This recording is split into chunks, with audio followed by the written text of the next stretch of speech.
बायला बंबईला आला म्हणलं जरा हिंडाव फिराव निष्ठाव म्हणलं गावाकडं त्याच्यानं हिंडाव फिराय गेलो हिंडता फिरता पोटात आग पडली की जळाली मायला कुठं काय 2 घास खाऊन हॉटेल बघून होटलीत बसून खावा म्हणलं झाड तिथं हॉटेल बिघटाय तयार नाही कुठं काय खिचडी भाजी भेटताल बा म्हणलं कुठं काय पुरी भाजी भेटेल काय म्हणलं असलं काहीच नजरी पडणं हालतं बघा ते काय की चायनीज म्हणा बाबा आराध कसं शिजवायचं लोक तल्ला तोंडाला पाणी आणून खाऊ लागते बाबा असलं नका बा म्हणलं आपल्याला काय भाकर भाजी असलं तर सांगा म्हणलं तसलं काही नाही म्हणले ते काय की फॅन्सी आहे म्हणले फ्रँकी म्हणले ते गव्हाच्या रोट्या हो रोट्या बी नाही ते बोने त्याच्यामध्ये ती आलूची भाजी थोडं लाल भडक मिरचू टाकून लेकरायला उंडे करून देणार का तसलंच अहो ते पीठ नसल्यावर तसले बोने करू लागते आणि हे ना काय मग वाकडं होणार आहे म्हणलं अहो जेवाय बसलं तर 7-8 रोट्याची पाठ लावणारा माणूस म्हणलं हे ना काय होणार आहे म्हणलं ते 40 रुपये 50 रुपयाला म्हणलं तरी ना इलाज होता माझा खावावं लागलं तेच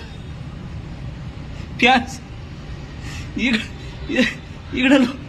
असलं तोंडाला पाणी आणून खायला बघा लोक आमच्या नांदेडला असलं काही बी भेटणार नंबर 1 खिचडी भजी पुरी भाजी म्हणेल ते भेटते पोट भर खायचं हो हे फॅन्शन मिशन पोट भरतात का आपले